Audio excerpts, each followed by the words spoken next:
All right, listeners, ready for a blast from the past? Oh yeah, this is gonna be fun. We're diving deep into Overwatch. Classic. That's right. Back to the good old days of patch 1.0. The one that started it all. 2016 Overwatch. Yeah, I think original hero abilities. Launch maps.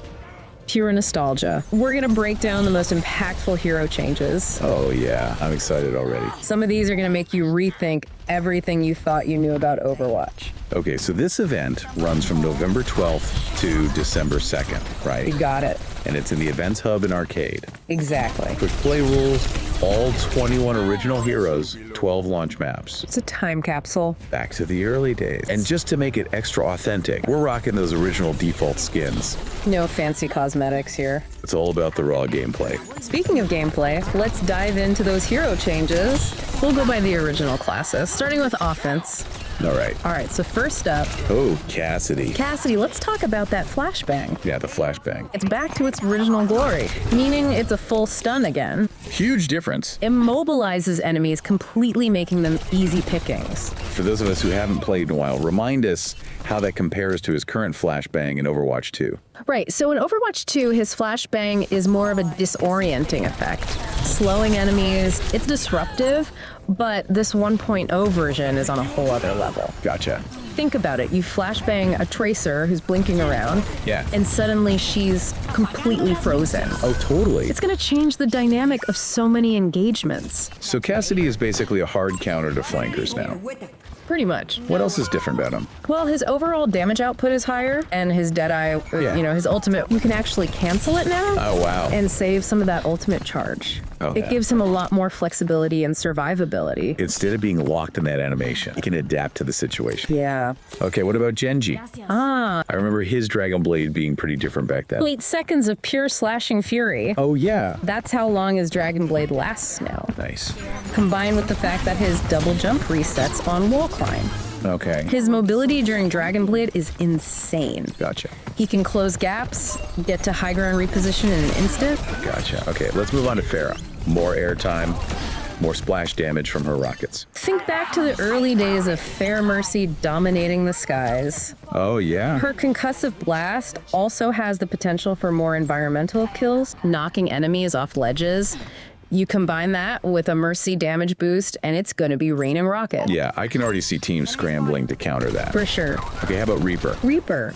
He always felt like a bit of a niche pick in later versions of Overwatch, but I remember him being pretty terrifying back in 1.0. Oh, he's definitely back in his element. His original, the Reaping passive, means he gets 50 HP soul orbs from enemies he kills. Right. He can sustain himself in the middle of a fight like nobody's business. Oh, wow. But here's the catch. Okay. His Wraith form can't be canceled early.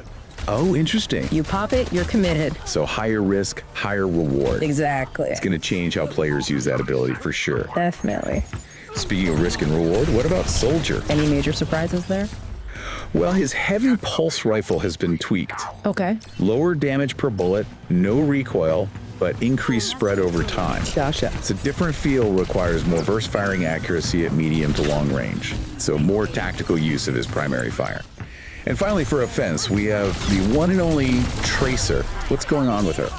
Her core kit hasn't changed drastically, but her pulse bomb packs a serious punch in this event. Right. Remember, it can one-shot most heroes if you land it directly. She's always been a threat. Well, with some of these other hero changes shaking things up, she might be even more dangerous now. I think so. Okay, let's shift gears and talk about defense heroes. Bastion. I'm looking at you. Ah, yes, the OG Bastion. Okay. Prepare for some serious lockdown potential with Sentry mode. All right. It's immobile, but it's incredibly powerful. And for those who haven't experienced the terror of original Bastion, break down how his Sentry mode is different from what we see in Overwatch 2. Right, so in Overwatch 2, his Sentry mode is more mobile. Right. But it has limited duration. Okay. In Classic, he's rooted in place. Gotcha. But he can stay in Sentry mode indefinitely. It's all about controlling choke points and laying down suppressing fire. So you're basically turning him into a turret. Pretty much. And what about tank configuration? Oh yes, high damage, high mobility. It's a limited time ultimate ability that turns him into a tank. Literally. Okay. You don't want to be caught in his crosshairs when he pops that. Duly noted. All right, moving on to Hanzo. Hanzo. Scatter Arrow is back. The return of Scatter Arrow. This is either going to be brilliant or incredibly frustrating. It was definitely a controversial ability. Yeah. But undeniably powerful in the right hands. For sure. So positioning is going to be even more crucial for him. All right, what about Junkrat? Junkrat. Any major changes to our favorite explosives enthusiast? Well, he's got to be a bit more careful with those bombs now. Oh. Frag launcher can cause self-damage in this version, so those bouncy grenades can backfire. You can already picture the mishaps. Oh, yeah. Okay, what else is different? His mine only has one charge, Okay. limiting his mobility and offensive options. So he can't just double mine jump around the map like you can in Overwatch 2. Nope, he's got to be more strategic with his mine placement. Kitame. Another hero who's seen a lot of changes over the years. A whole lot of changes. Back to her crowd control roots. I remember being a real pain to deal with back in the day. Her primary fire freezes enemies quickly, Yeah. and her ice wall has 500 HP per pillar. Oh, wow. She's going to be a force to be reckoned with in those tight spaces. Getting caught in the hallway with her is going to be a death sentence. Pretty much. Okay, let's move on to Torbjorn. Torbjorn. He always felt like a bit of a niche pick in later Overwatch. He's definitely got more complexity in this version. Okay. He's all about collecting scrap for armor packs. Oh, yeah. And his Yeah. turret, this one's old school. Okay. You start with a level 1 turret, upgrade it to level 2 with your hammer, and then his Molten Core ultimate temporarily boosts him and upgrades the turret to a level 3 beast. So he's a mobile armory, providing armor and a powerful stationary turret. Exactly. That's a lot to manage. It's definitely a more active play style, but with a high skill ceiling. Okay. All right, last but not least for defense heroes, we have Widowmaker. Our favorite sniper. What's different about her? Even deadlier, Okay. faster charge shots, higher damage output, Nice. but there's a trade-off. Oh.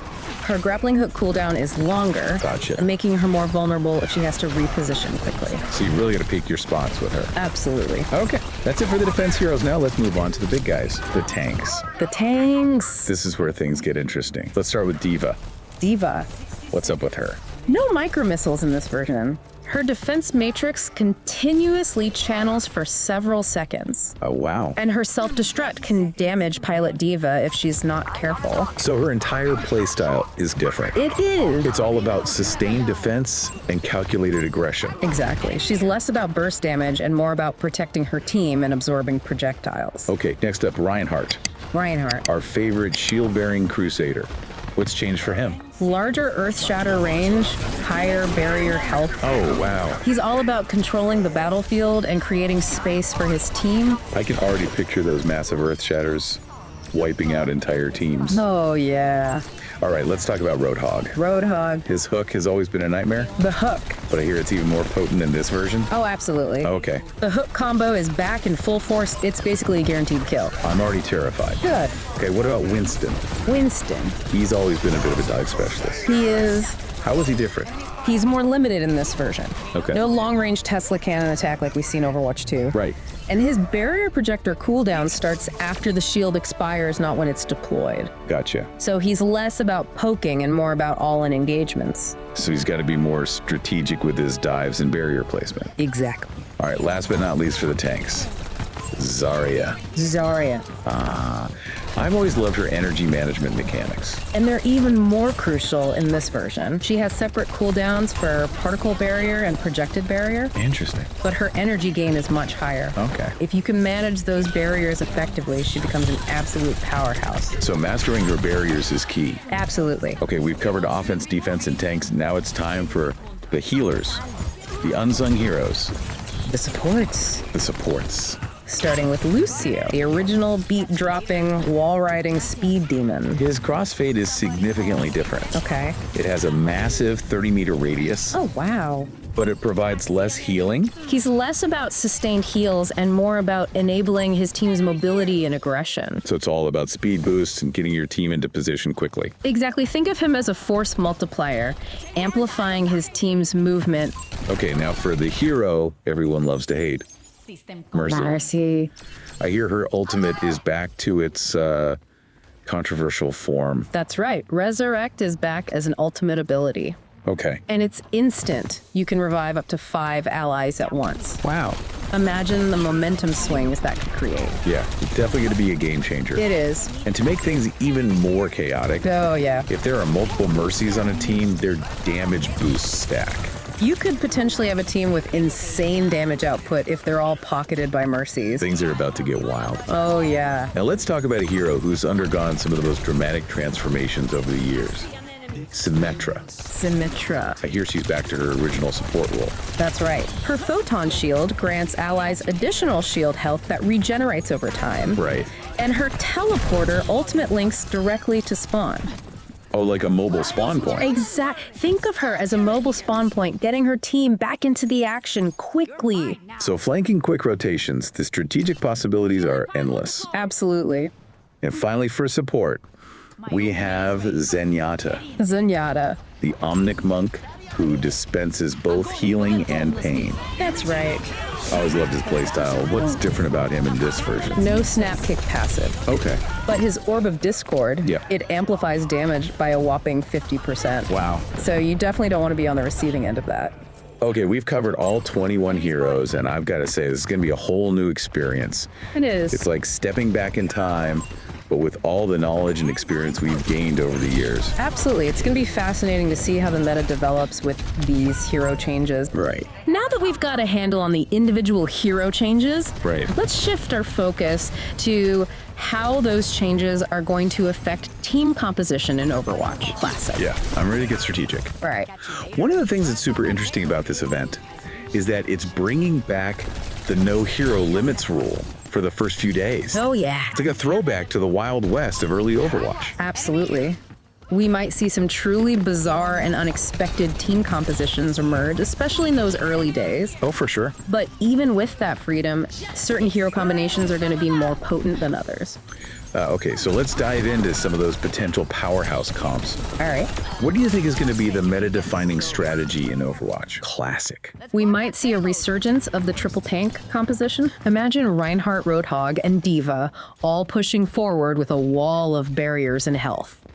Okay, break that down for me. How does that composition play out on the battlefield? It's all about overwhelming the enemy with pure survivability and aggression. Okay, Reinhardt leads the charge with his shield protecting his team from incoming damage. gotcha. D.Va provides additional defense with her defense matrix, which, remember, is continuously channeled in this version. Right. And then you've got Roadhog landing those devastating hooks and picking off enemies one by one. So it's a slow, methodical push. Not necessarily, remember, Lucio's speed boost has a massive radius in Overwatch. He can amplify the entire team's movement speed, Yeah. turning that slow push into a surprisingly swift advance. Okay, I'm starting to see how powerful that could be.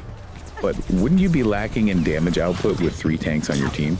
Not at all. Roadhog's hook combo is incredibly lethal in this version. Right. And D.Va, even without her micro missiles, still packs a punch. Plus, you've got Reinhardt's Earth Shatter and D.Va's Self-Destruct for some serious ultimate potential. Okay, triple tank is definitely on my radar now. What other kinds of unconventional strategies do you think we might see? Well, remember how Symmetra's teleporter ultimate links directly to spawn in this version? Yeah, like a mobile spawn point? Exactly.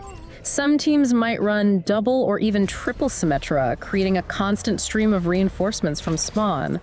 It's a disruptive tactic that could catch opponents off guard and completely change the flow of battle. Oh yeah, I can already see the chaos. Chaos. So triple tank for brute force, triple Symmetra for teleport shenanigans. What else? We can't forget about the classic Death Ball composition. Death ball. Death Ball. That sounds ominous. It does sound ominous. What is that exactly? It's a composition that focuses on grouping up tightly and pushing forward as a single unstoppable unit. So it's all about coordinated movement and overwhelming the enemy with concentrated firepower. Precisely, you typically see heroes like Reinhardt for shielding Zarya for damage and barriers, and Lucio for speed boosts and area heal.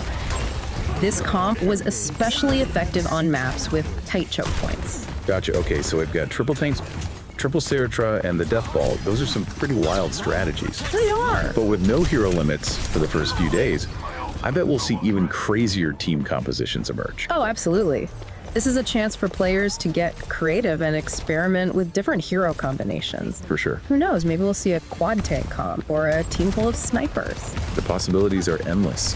And this is one of the things I love about Overwatch. Yeah. It's a chance to rediscover the game and explore strategies that might not work in the current meta. Are there any particular hero pairings or combinations that you think will be particularly effective in Overwatch? Well, with Pharah's increased airtime and splash damage and Mercy's damage boost stacking with multiple Mercies, I think we might see a resurgence of the classic Fair Mercy combo. Oh, absolutely. That combo was dominant in the early days of Overwatch, and I think it could make a big comeback in this event. Just imagine a Pharah raining rockets from above, boosted by 2 or even 3 Mercies. Oh, yeah. It's going to be a nightmare for the enemy team to deal with. And with ultimates charging faster in this version, I think we'll see a lot more of these ultimate combinations being used in general. Yeah, I can't wait to see those epic team fights unfold. They're going to be good. Okay, so we've talked about team compositions, hero synergies, and ultimate strategies.